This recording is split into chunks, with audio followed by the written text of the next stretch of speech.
So you're thinking to build a business in Singapore. It's not as easy as you think. It's not just buka usaha duduk manis dapat duit. Especially if you're an Indonesian like me. There's a twist to it. And you'll want to hear about this before you start everything.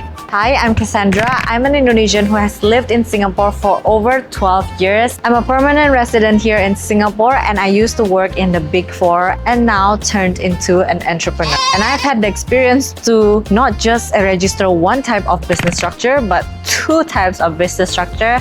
One is sole proprietorship and private limited. In this video, I'm gonna segment it into three parts. First is the type of business structures. Second is the step-by-step guide on how you can set up your business in Singapore as a foreigner. And third is the Indonesian tax system that might shock you. So if you want to choose your business structure, there are three main business types. For sole proprietorship, it is easy and very cheap to set up. There's not a lot of admin work. But if anyone sues you, your personal assets can also be taken away from you. Second is limited liability partnership.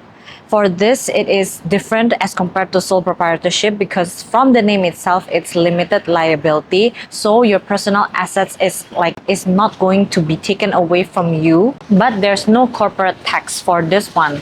Basically, the partners in this limited liability partnership will be taxed like a sole proprietorship. Then moving on to private limited, it is best to use this type of business structure if you already have a customer base in Indonesia or in your foreign country. It's professional, it's scalable, and it also protects your personal assets. But the disadvantage is there's a lot more requirements for you to comply. So which one is the best choice if you are a foreigner? My answer would be private limited. But that's assuming you have enough sales in your home country and you want to scale it here in Singapore. If you're just testing the waters, there's no need to go through private limited route. Because my mistake is I straight away opened up a private limited for my product-based business when there was no revenue. So the key thing here is to start lean and then scale it. So this is the second step after you have chosen your type of business structure, which is to register through ACRA. But if you are a foreigner, you can't just immediately register through that website. You can appoint a trusted filing agent. And I know your next question would be, what would be your trusted service provider? So far, I can only tell you based on my experience, I use Sleek and Todaycorp, but I also interviewed another service provider called Tristar.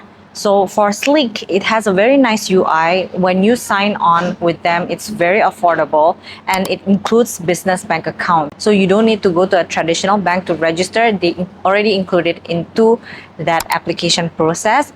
It is very self-service kind of platform, I would say, because I think they registered a lot of clients in there. So you need to handle it like yourself unless you're taking packages where it includes accounting, compliance, and all that. For Todaycorp, it is smaller, but it's reliable as well. It's more cost effective if you are a new brand. And then for Tristar Management, they have been in Singapore for quite a while and they handle both Singapore and also Indonesian clients.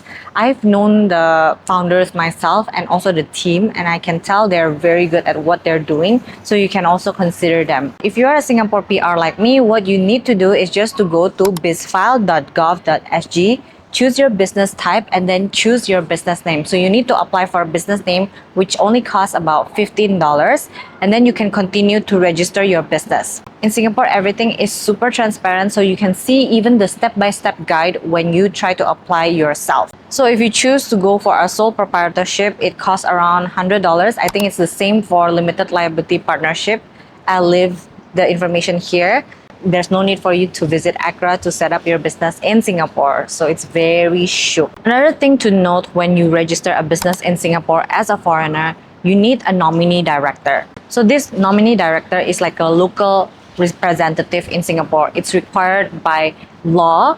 But because I'm a PR, I don't need this. But if you are a foreigner, you do need this, and take this into account for your budgeting because it can cost from $2,000 to $5,000 a year. This nominee director, they don't manage your company. It's just there for compliance requirements. And the last part is something that is shocking to me.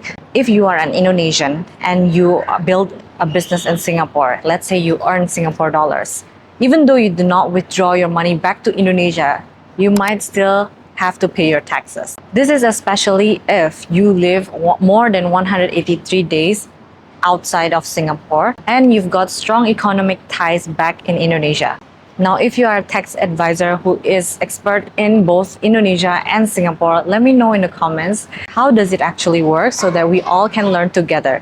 So to wrap this up, remember to know what is the type of business structure you are looking at. Second, understand what are the fees that you have to incur when you set up a business as a foreigner in Singapore. Third, check with your tax advisors when you build a business in Singapore. I've already placed all the relevant links down in my bio so you guys can check it out. And I really hope it helps you get started on setting up a business in Singapore, especially if you are a foreigner. Also, don't forget to subscribe as I'm going to be documenting my whole business journey in this channel so that every one of you don't feel lost like I did in the beginning. Thank you for watching and I'll see you on my next video.